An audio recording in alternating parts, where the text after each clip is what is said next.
Segede biaya buat undang timnas Argentina. Diberitakan oleh Sport News Afrika, Angola mengundang timnas Argentina di FIFA Match di bulan November untuk laga uji coba, itu dalam rangka memperingati ulang tahun kemerdekaannya yang ke-50. Angola merogoh kocek dalam-dalam untuk bisa mengundang timnas Argentina. Dilaporkan Angola merogoh kocek hingga 10 juta dolar atau setara dengan 166 miliar rupiah. Hal itu belum termasuk tanggungan biaya perjalanan dan juga fasilitas yang lain. Paul Pogba siap debut bersama AS Monaco pasca cedera panjang. Gelandang Prancis Paul Pogba segera menjalani debutnya bersama AS Monaco setelah absen sejak September 2023. Pelatih Monaco Sebastian Pochettino memastikan hal itu dengan menyebutnya proses pemulihan dari sang pemain berjalan positif. Bila proses pemulihan berjalan lancar, maka Pogba bisa membuat penampilan perdananya dalam waktu yang dekat. Neymar Junior telah kembali berlatih penuh dengan FC Santos. Bintang sepak bola Brasil Neymar dilaporkan telah kembali berlatih secara penuh dengan skuad Santos setelah menepi beberapa waktu akibat cedera. Kembalinya Neymar ke lapangan ini menjadi angin segar bagi Santos, terutama di tengah perjuangan klub yang tengah menghindari zona degradasi di kompetisi Serie A Brasil.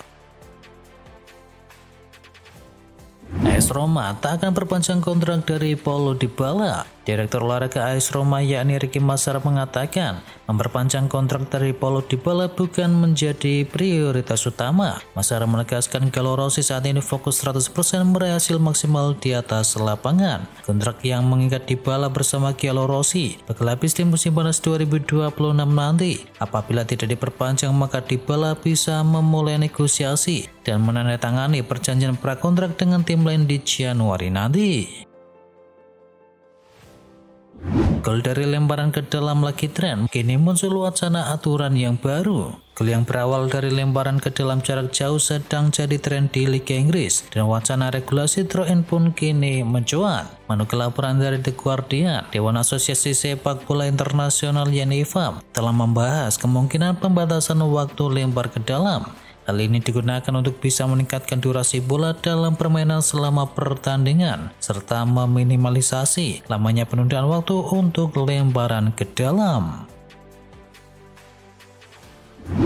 Pep Guardiola tak terkejut lihat Sunderland dan juga Bournemouth di papan atas. Liverpool dan City sebagai dua tim yang menguasai Liga Inggris dalam sedekade terakhir punya persoalan pelik di awal musim. Kedatangan banyak pemain baru malah bikin langkah mereka kini tersendat. Ketika Liverpool dan juga City masih mencari bentuk, papan atas klasemen dikejutkan dengan kemunculan Sunderland dan juga Bournemouth. Mereka berdua ada di 4 besar pada saat ini. Guardiola tak terkejut sama sekali dengan pencapaian kedua tim itu, sebab tim-tim di Liga Inggris punya kualitas yang hampir sama karena disokong dengan kekuatan finansial.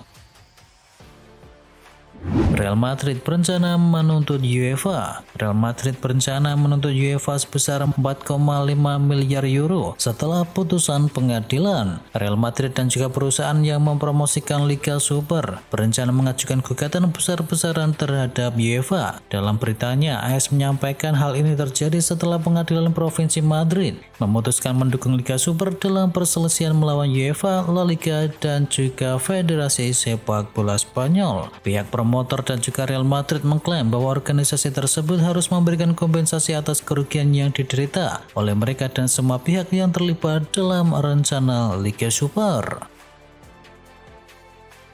Nathan Joao cetak gol debut untuk Willem. Willem berhasil membantai FC Dordrecht 7-0 pada round pertama Ken VB Becker. Pada laga itu Nathan berhasil mencetakkan gol perdananya untuk klubnya tersebut. Nathan sendiri merupakan pemain andalan bagi Willem. Sejak direkrut di musim panas lalu, sang pemain sudah bermain 11 kali di seluruh kompetisi, di mana 10 diantaranya menjadi starter. AFC minta kasus naturalisasi Malaysia tuntas di tahun depan. Federasi Sepak Bola Malaysia FA mengajukan banding atas sanksi FIFA terkait pemain naturalisasi Harimau Malaya, dan AFC meminta kasus ini tuntas di tahun depan. FIFA menghukum ketujuh pemain naturalisasi Malaysia itu dengan larangan aktivitas di dunia sepak bola selama 12 bulan. FAM juga didenda senilai 7,3 miliar rupiah. Dan Federasi Sepak Bola Asia AFC turut memantau kasus naturalisasi dari pemain Malaysia tersebut. Sekretaris Jenderal AFC yakni Datuk Seri menyebut pihaknya meminta kasus ini sebelum 31 Maret 2026 guna menentukan tim yang berlaga di Piala Asia 2027.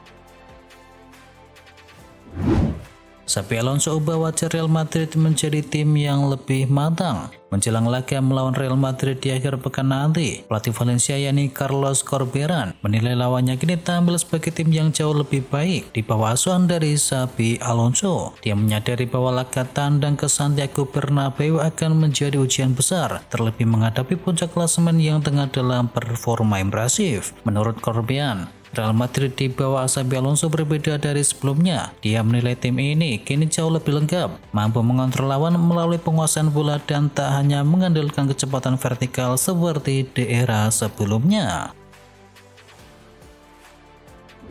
Arne Slot konfirmasi Isak absen lawan Villa, Alisson masih belum pulih. Pelatih Liverpool Arne Slot mengkonfirmasi bahwa penyerang Alexander Isak dipastikan absen menghadapi Aston Villa, sedangkan kiper Alisson Becker masih belum pulih. Namun ada sedikit kabar yang baik. Gelandang Ryan Gravenberch mulai berlatih bersama tim sejak Kamis kemarin dan berpeluang tampil di laga tersebut. Liverpool kini tertahan di peringkat ke-7 klasemen sementara tertinggal 7 poin dari pemuncak klasemen.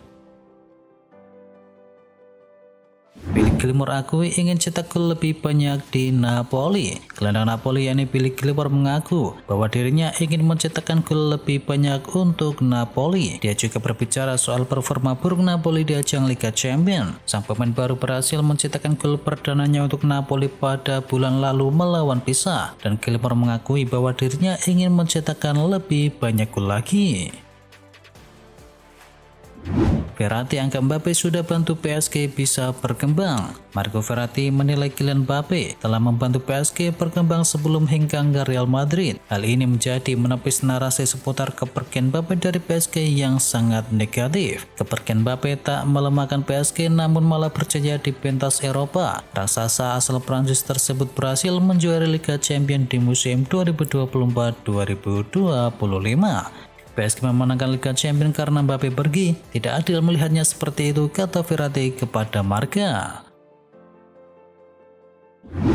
Perekrutan musim panas selalu dianggap berhasil, MU janji belanja lagi. MU merasa perekrutan di musim panas kemarin cukup sukses, dan manajemen MU berjanji akan terus memperkuat skuad lewat bursa transfer. Bisnis baik di musim panas kemarin memperkuat keyakinan manajemen MU bahwa mereka berada di jalur yang benar. Berbagai laporan memang menyatakan mereka akan menahan diri di Januari, tapi sudah ada rencana matang buat untuk musim panas tahun depan. Janji petinggi MU tak lagi beli kucing dalam karung. Direktur sepak bola MU yakni Jason Willock menjanjikan investasi yang terbaik dalam hal pembelian pemain demi bisa mendukung rencana jangka panjang setan merah saat ini. Menanjakan performa MU dinilai merupakan andil dari pembelian pemain yang tepat pada bursa transfer musim panas. United fokus menajamkan lini depan, diantaranya mendaratkan Matheus Cunha, Bryan Mbeumo serta Benjamin Sesko. Tren pembelian efektif dan sesuai dengan kebutuhan lantas ditegaskan kembali oleh Jason Willock. Hal tersebut menurutnya menjadi bukti dari komitmen petinggi dari klub demi membawa kejayaan bagi setan merah baik di Inggris maupun di kancah Eropa. Lini depan mengecewakan Milan kini bidik Dominic Solanke. AC Milan telah menghabiskan total lebih dari 70 juta euro untuk bisa mendatangkan Santiago Gimenez di musim panas lalu. Namun investasi tersebut belum membuahkan hasil. Dan kini menurut laporan dari Milan Live, Rossoneri sudah mulai membidik beberapa terkait potensial termasuk diantaranya Dominic Solanke. Meski statistiknya kurang memuaskan, Rossoneri pernah menunjukkan kemauan untuk bisa mendatangkan pemain dari Premier League yang sedang mengalami penurunan performa. Punya DNA Manchester United, setan merah diminta beli gelandang milik Tottenham. Mantan pilar MU yakni Luis Nani meminta mantan timnya itu bisa memboyong gelandang Tottenham Hotspur yakni Joao Palhinha di tengah laporan tentang keinginan Ruben Amorim untuk bisa memperkuat lini tengah mereka. Nani yakin bahwa Palhinha akan sangat cocok dengan skema bermain dari MU bersama Ruben Amorim sekarang. Gelandang Portugal itu dipandang oleh Nani memiliki DNA untuk berseragam setan merah, dan performanya sejauh ini sangat mengesankan bagi Tottenham Hotspur. Manchester United gagal teruskan kemenangan beruntun. Nottingham Forest menjamu Manchester United di pekan yang ke-10 kali ini. Tim tuan rumah sempat tertinggal terlebih dahulu lewat gol dari Casemiro, dan tuan rumah kemudian bisa membalas lewat gol dari Morgan Gibbs dan juga Nicola Savona, yang kemudian Amad Diallo kemudian bisa menyamakan skor menjadi hasil imbang 2-2. Dengan tambahan 1 poin ini, untuk sementara Manchester United kini tertahan di urutan kelima dengan koleksi 17 poin. Sedang di partai lain ada Burnley yang menjamu Arsenal, di mana di pertandingan ini dimenangkan oleh Arsenal dengan skor akhir 0-2. 2 gol dari Arsenal dicetakkan oleh Gyökeres dan juga Declan Rice. Tambahan 3 poin memantapkan posisi Arsenal berada di puncak klasemen dengan koleksi 25 poin.